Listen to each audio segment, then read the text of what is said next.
Bom dia, irmãos, nas paz. A música que o pastor cantou aqui, o senhor, quando for apresentar essa música, o senhor tem que falar que é uma música perigosa. E o senhor falou que transforma, né? A gente pode querer agora usar os dons e talentos. Então fala assim, ó, perigoso, vai ouvir, mas já vai ficando esperto aí. Deus agora pode te usar. Obrigado, pastor Jonas, pela música, Deus abençoe. Antes da gente entrar aqui no texto da palavra, eu queria lembrar os irmãos que nós estamos no mês de outubro, a gente comemora a Reforma Protestante, né? Então, dia 31 de dezembro, a gente não dá bola para Halloween, a gente dá bola para a Reforma, né? Outubro. O que eu falei? Dezembro. É só para ver se você estava esperto. Todo mundo esperto, tá vendo? Então, dia 31 de outubro, né, a gente comemora o dia da Reforma Protestante. E durante esse mês, eu falei para vocês que eu ia dar uma nota aqui no culto, né, nós vamos pregar sobre isso, mas dar uma nota aqui no culto sobre o que é a Reforma Protestante. Então, nós temos os 5 pontos que nós falamos que são o fundamento da Reforma Protestante. Semana passada eu falei um pouco sobre só a palavra, e escrevi no boletim um texto sobre só a palavra de Deus. E hoje nós vamos falar sobre só Jesus. Então, uma das ações da Reforma Protestante é só Jesus. Eu escrevi uma mensagem, está no nosso boletim, Jesus é suficiente. Uma das marcas da Reforma Protestante foi sempre enaltecer a pessoa de Cristo, que havia se perdido durante a época que a gente chama de Eras das Trevas, né? Do período de 300 depois de Cristo a 1500 depois de Cristo, a igreja sofreu muito, entrou muita tradição, entrou muito ensino errado, entrou muito problema dentro da igreja. A ideia de cristianizar o romanismo, né, o Império Romano, não foi muito bem feita, porque a cristianização foi uma obrigação. Então, quando a igreja se tornou o Império Romano se tornou a igreja, virou uma bagunça, porque o evangelho meio que entrou para lá e as coisas de lá entraram no evangelho e aquilo se confundiu. Então, o politeísmo que existia dentro do Império Romano entrou dentro da igreja. E a igreja muitas vezes abraçou isso para fazer o jogo político. O jogo político venceu a teologia. E dentro desse jogo político, Jesus foi colocado lá embaixo. Ele foi escanteado, ele deixou de ser a figura principal. Ele começou a dividir a glória dele com outros personagens dentro do cristianismo inventado nesse perfil romano a partir do ano 300. Ali quando Constantino vence uma guerra e ele diz que foi por causa da cruz de Cristo, e a partir de ali então o cristianismo se torna forte, operoso, outro império vem, outro imperador vem e fala, não, agora todo mundo tem que ser cristão. Isso causou um grande problema. E Cristo foi ofendido no Evangelho, naquilo que Cristo representa. Então hoje muitas pessoas acham que Cristo não é suficiente. Então eles oram a João, eles oram ao Pedro, eles oram a Tiago, eles oram a Tomé, eles oram a Maria, e tudo isso está em desacordo com a verdade bíblica. E eu então partilhei com vocês hoje aí o texto de 1 Timóteo 2, 5, 6 da mensagem do boletim, porque há um só Deus e um só mediador entre Deus e os homens, Cristo Jesus, homem. Por isso o Senhor Jesus nos ensinou na sua palavra, tudo que pedirdes em meu nome. E nós ensinamos às pessoas que nossa oração é feita em nome de Jesus. Tá bom? Então, leia aí depois, lembre-se disso, é uma base da Reforma Protestante. Jesus é suficiente. Então, somente a palavra, semana passada, essa semana, somente Jesus Cristo. Que Deus os abençoe nessa fé, tá bom? Agora eu quero convidar você para a gente voltar ao texto de João, que a gente tem partilhado aqui durante esse tempo.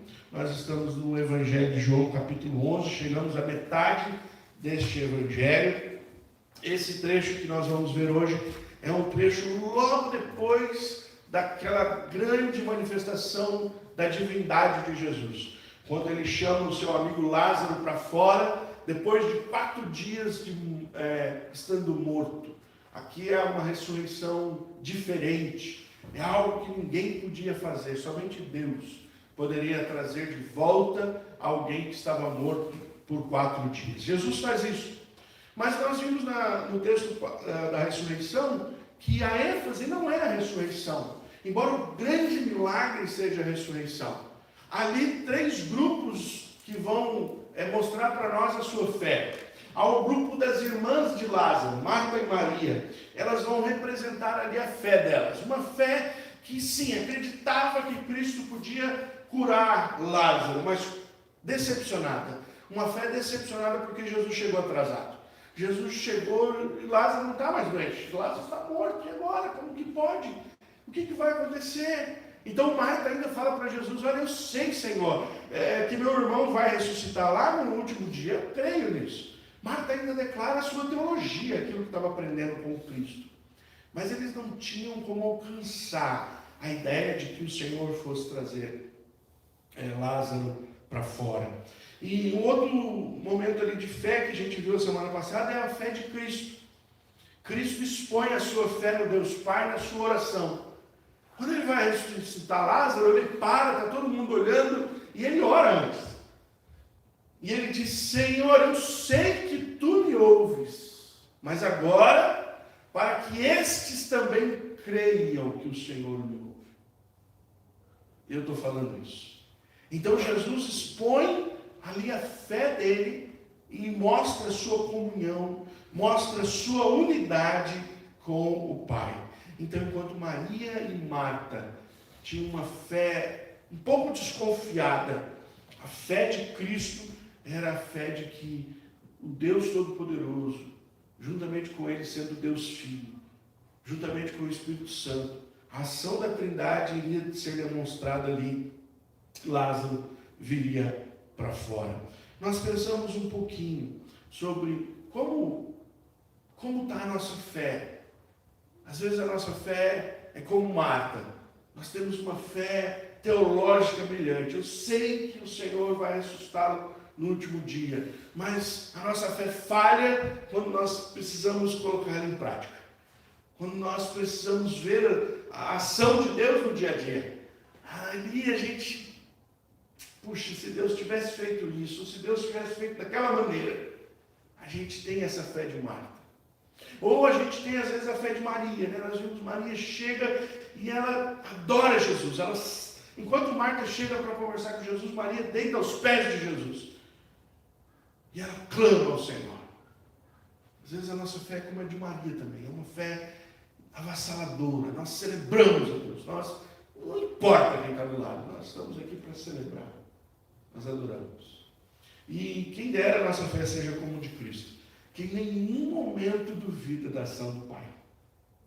Em nenhum momento. Ele ora para que todo mundo saiba que Deus pode fazer todas as coisas em todos os tempos da maneira como Ele quer fazer. Mas hoje, o texto seguinte vai falar para nós sobre como essa ação de Jesus ali repercutiu naqueles que estavam em volta. Nos judeus que estavam ali, porque Marta e Maria estavam chorando a morte de Lázaro. Como é que essas pessoas foram impactadas pelo milagre que Jesus Cristo fez? Não era qualquer milagre, era o milagre. Não era a ressurreição da filha filho de Naim, né, que estava no caixão. Não era aquele menino que estava no caixão. Não era a menina que estava doente na casa dele, Jesus foi lá e levantou. Era alguém que estava no sepulcro há 4 dias. A irmã de Lázaro disse: Senhor, não faz isso. Vai ser vergonhoso. Não manda tirar a pedra, porque já está fedendo. Não faz isso.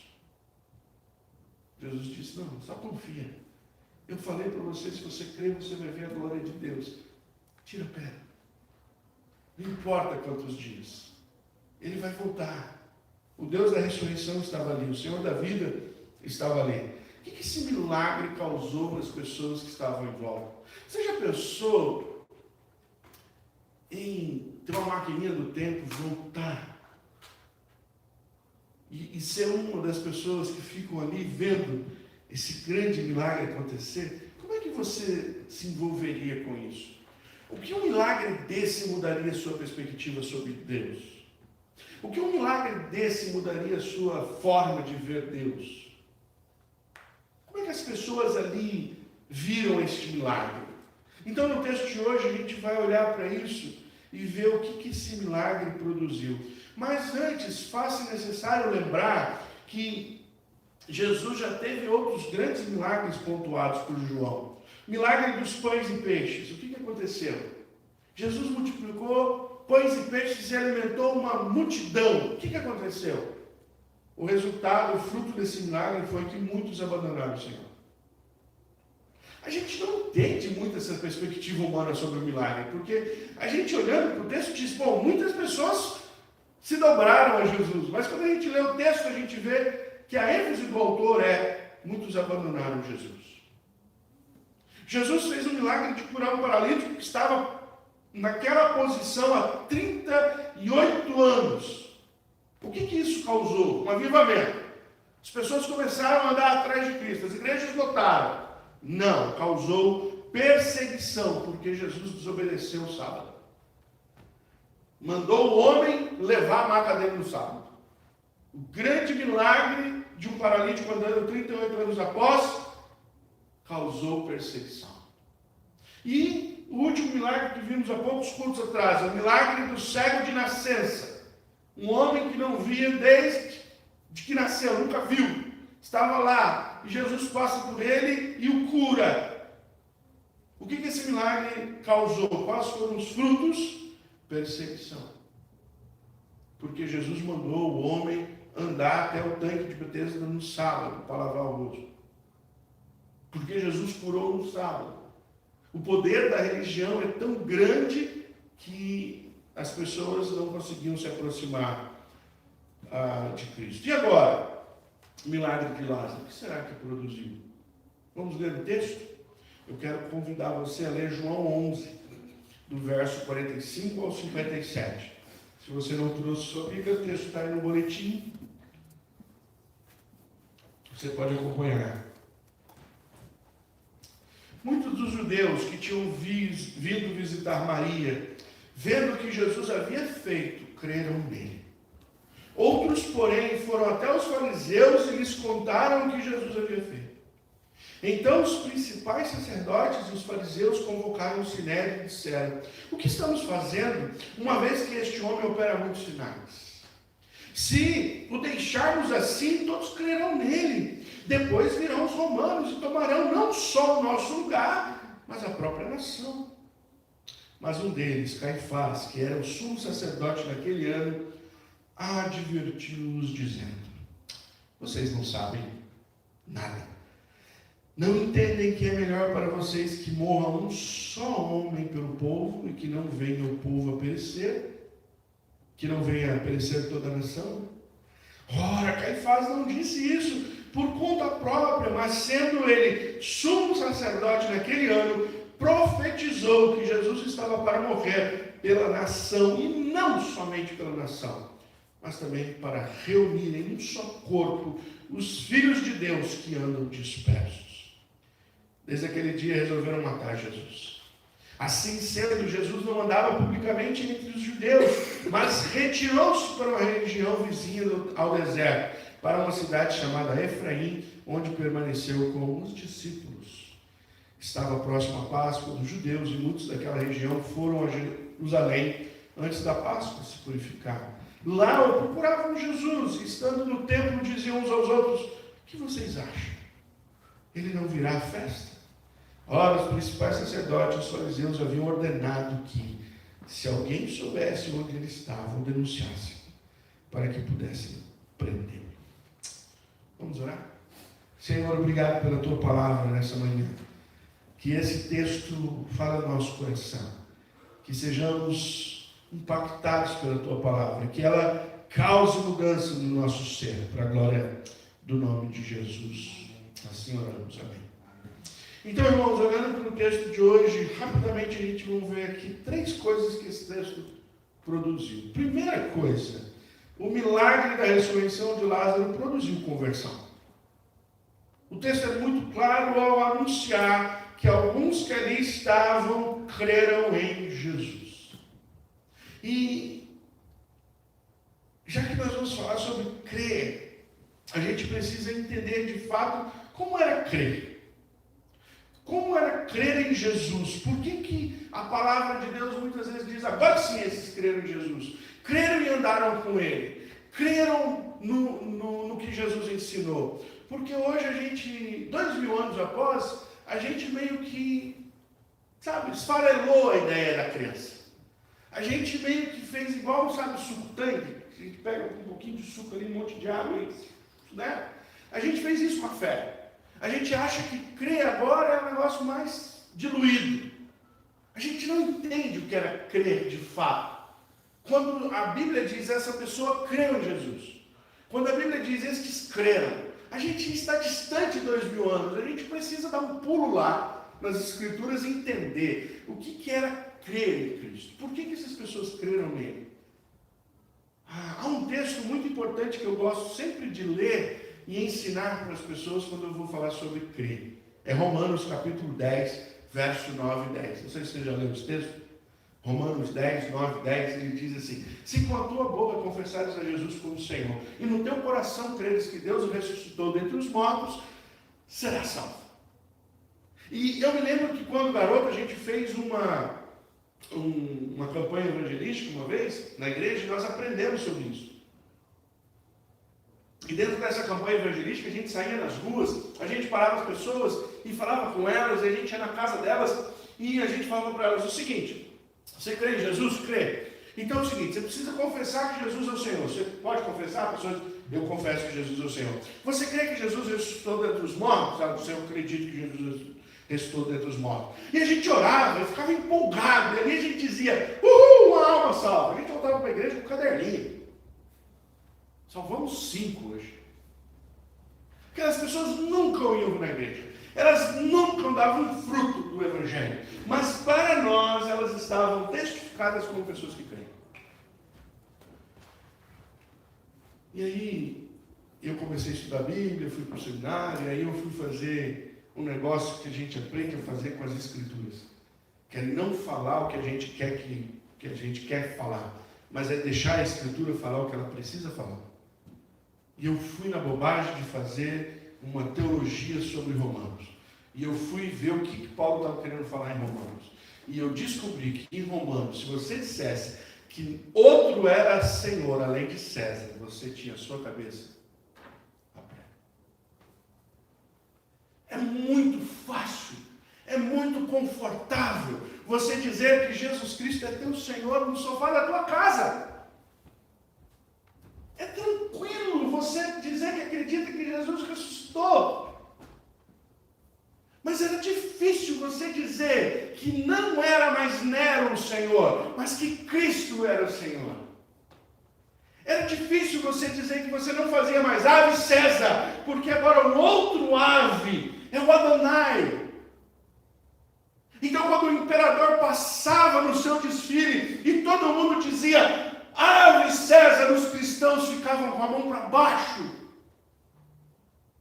Os cristãos que se convertiam em Roma, na frente da sua casa, derrubavam um altar que era feito a César. E agora eles diziam, Cristo é o Senhor. E quando eles diziam isso, sabe o que acontecia com eles? Eram perseguidos. Alguns mortos, alguns jogados aos leões, outros iluminavam Roma à noite, porque Roma tocava fogo nos cristãos para iluminar suas ruas. Então, quando se faz evangelismo, diz para as pessoas dizerem no sofá da casa delas, parece que não está muito condizente com aquilo que a igreja anunciou sobre crer em Jesus. E quando João diz, alguns creram, sabe o que estava acontecendo com esses judeus? Eles não podiam ir mais na sinagoga. Eles não iam mais no templo. Alguns perderiam o emprego. Outros seriam perseguidos. Mas ainda assim houve um fruto de alguns que disseram, eu vou perseverar. Este homem ressuscitou um morto de 4 dias no túmulo. Não tem como ele não ser o Messias. Não tem como ele não ser a promessa do Emanuel, Deus conosco. Então vale qualquer coisa, inclusive abrir mão de tudo aquilo que o judaísmo pudesse lhes dar. Para pensar um pouco. O que mudou na sua vida quando você decidiu seguir a Jesus? Quando a gente decide andar com Cristo, as coisas mudam. Alvos mudam, sonhos mudam, situações mudam. Nós perdemos coisas porque resolvemos andar com Ele. A conversão tem um preço. O Evangelho é da graça. A salvação é pela graça. Mas andar com Cristo custa. E às vezes custa alto.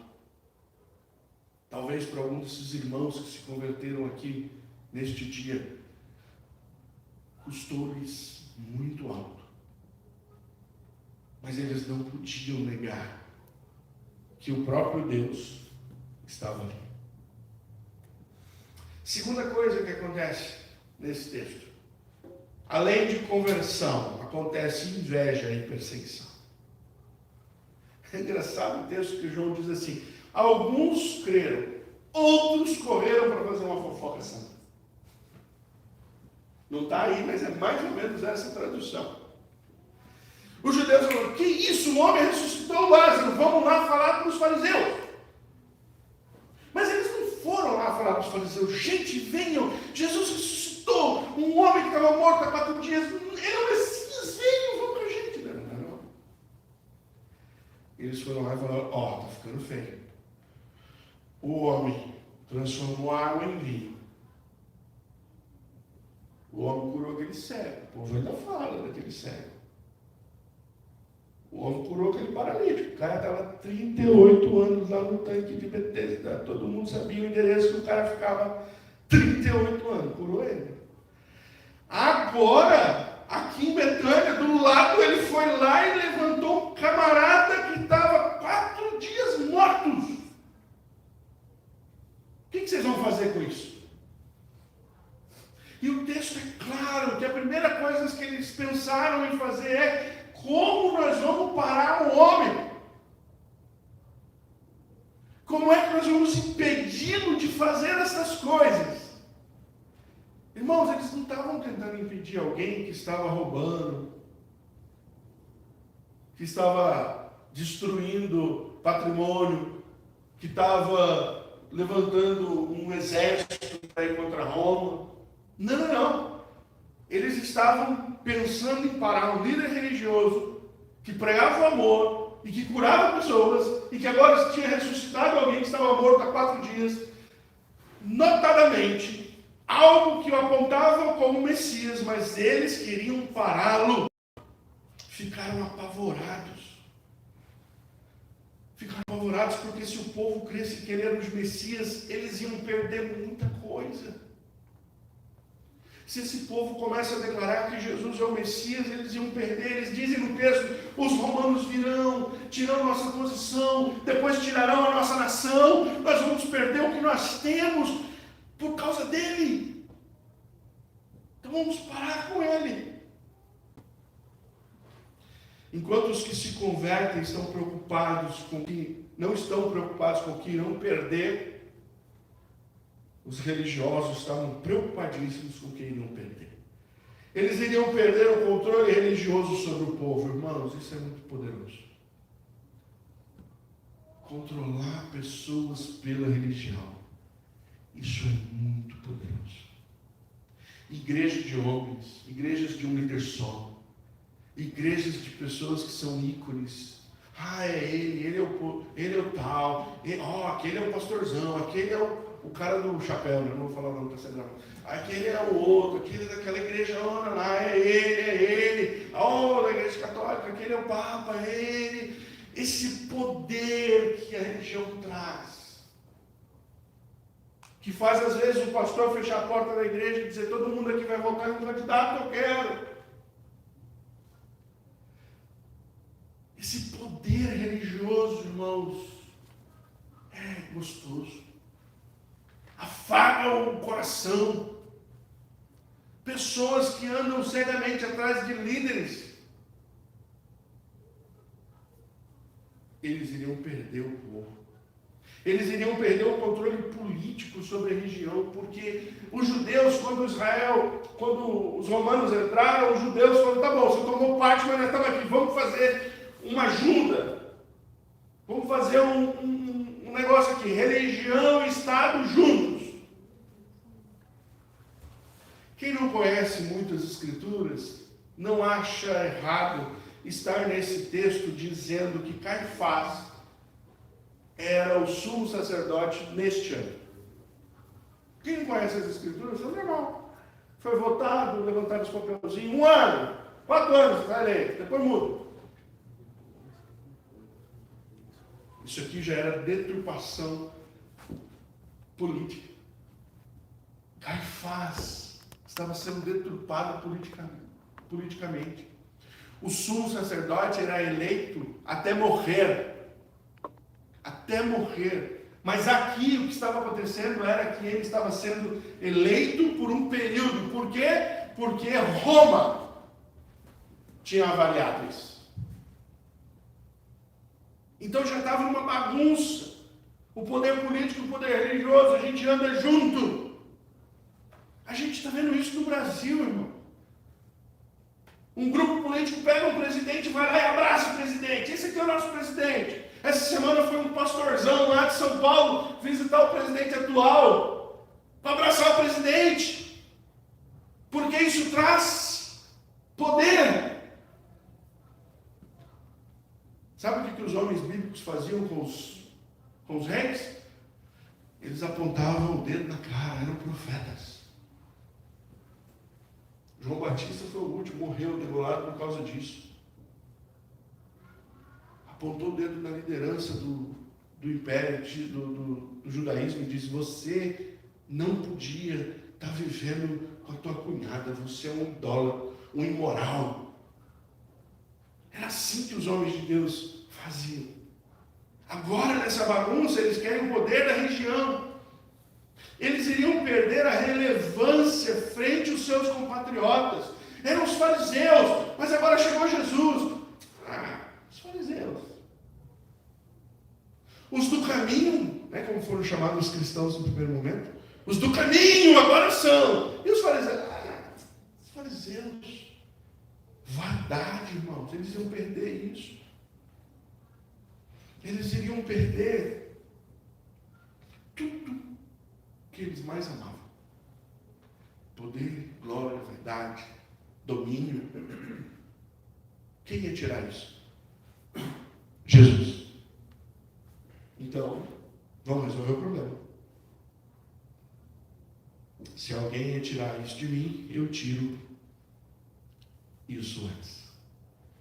Resolveram com Cristo. Para a gente pensar. Os líderes judeus amavam tanto o que tinham e não conseguiam se ver longe daquilo. Eles estavam apegados à vaidade, ao poder, à glória. Não podia abrir mão daquilo. Será que a gente tem amado algo tão poderoso que a gente não consegue abrir mão por causa de Cristo, pela causa de Cristo? Algo que a gente ama tanto. Eu não consigo abrir mão. Os fariseus não conseguiram. Eles decidiram matar Jesus. Será que o nosso coração está contaminado com a vaidade, com orgulho, ou qualquer outra coisa que nos leva a negar Cristo e seus ensinos? Foi isso que aconteceu com os fariseus e a gente precisa pensar sobre isso. Terceira e última coisa que esse evangelho traz, esse milagre traz para nós. Nós temos aqui a revelação sobre o sacrifício de Cristo. Isso aqui é muito interessante. O último momento desse texto revela a nós a graça de Deus. O último momento desse texto vai mostrar o sumo sacerdote Caifás apontando para Jesus e tendo uma brilhante ideia. Qual é a brilhante ideia dele? Não pereça a nação, mas pereça um homem pela nação. A ideia dele era maligna. A ideia dele, do coração dele, era perversa. Mas essa ideia era de Deus. Dá para entender isso? A Bíblia diz que Deus usa os homens na sua perversidade. E ele está usando aqui. Caifás disse, tem uma ideia, vocês não estão pensando direito. O que é melhor, perecer uma nação ou um homem só em favor da nação? Aí João pega esse momento e diz, olha o que ele esqueceu. Essa ideia não é dele, é de Deus. E aí João vai escrever isso, dizendo que sim, é melhor que morra um homem, não só por uma nação, mas por todos aqueles que viriam a crer, que seriam reunidos como o povo de Deus. Sabe o que acontecia uma vez por ano em Israel? O sacrifício do cordeiro. O sacrifício pascal. Sabe quem é que escolhia o cordeiro? O sumo sacerdote. Ele tinha que avaliar. O texto bíblico dizia, tem que ser um cordeiro macho, acima de 1 ano, e ele não pode ter nenhum defeito. Quem fazia isso? Era o sumo sacerdote. Ele olhava, analisava e dizia, este está bom para o sacrifício. Sabe o que o sumo sacerdote está fazendo aqui agora? Olhando para Jesus e dizendo, esse está bom para o sacrifício. Ele não tinha ideia do que ele estava fazendo. Mas Deus estava fazendo ele fazer a coisa que Deus queria. E João já tinha falado isso lá no capítulo 1, quando João Batista vê o Senhor Jesus e diz, eis o Cordeiro de Deus, que tira o pecado do mundo. E agora este milagre foi um momento que Deus usou para que o sumo sacerdote dissesse, está pronto para o sacrifício, eu já tenho o Cordeiro. Um homem vai morrer por uma nação, mas não por uma nação física, mas pelo povo de Deus, uma nação espiritual. Pastor, o senhor está forçando. Então deixa João falar para vocês. Lá em Apocalipse, capítulo 5, versículo 8 e versículo 9. O mesmo João que está escrevendo esse evangelho vai receber uma revelação do céu, lá em Apocalipse. E olha o que ele diz aí no capítulo 5, verso 8 e 9. Se você tiver a sua Bíblia no seu celular, quiser acompanhar, pode puxar aí. Eles são um dos textos mais lindos das Escrituras, do meu ponto de vista. Um dos que eu mais gosto. Ele diz assim, e quando ele pegou o livro, os 4 seres viventes, os 24 anciãos, se prostraram diante do Cordeiro, tendo cada um deles uma harpa e taças de ouro cheias de incenso, que são as orações dos santos, e cantavam um novo cântico, dizendo, digno és de pegar o livro e de quebrar os selos, porque foste morto, e com teu sangue compraste para Deus os que procedem de toda tribo, língua, povo e nação. João está falando para nós aqui em Apocalipse o que ele já tinha apontado lá quando Caifás disse, temos um homem e o povo não vai perecer. E é isso que nós precisávamos, que o sangue de Cristo nos comprasse para Deus. E por causa disso, não só os judeus que ali estavam, não só as nações vizinhas, mas até no longínquo Brasil e no longínquo Estados Unidos da América, o sangue chegou. E hoje a gente faz parte do povo de Deus. Deus já tinha planejado tudo. E aqui no milagre, um dos sacrifícios, um dos frutos é a revelação sobre o sacrifício de Cristo. É o sumo sacerdote que vai falar. Morra ele em favor dos homens. Para a gente pensar, você já se identificou com o Cordeiro de Deus que tira o pecado do mundo? Você já entendeu o valor da tua vida? Você já entendeu o que Jesus fez para que você estivesse reunido? Você sabe que o único meio de participar do reino de Deus é compreendendo que Cristo é o Cordeiro de Deus que tira o pecado do mundo? Você quer ser um que vão estar lá nesse dia, em Apocalipse 5:8, olhando o Cordeiro, pegar o livro e vencer? E abrir o livro? Você quer estar lá e levantar sua mão e dizer: eu vim da tribo do Brasil, eu falo português. Porque esse é o poder do sacrifício de um homem que morre por um povo todo. Quero concluir. Assim como a ressurreição de Lázaro produziu frutos para aqueles que presenciaram naquele dia, é propósito de Deus que essa mensagem que ficou escrita no livro de João, que já foi pregado por 2000 anos, que está sendo dita hoje aqui nesta manhã, produza fruto na tua vida. Que o Senhor te ajude a ver Cristo desta maneira. E se hoje é o dia de você dizer: eu quero me converter, não importa o preço, faça isso. Se você quer dizer: olha, talvez eu tenha pegado algumas coisas ainda no meu coração,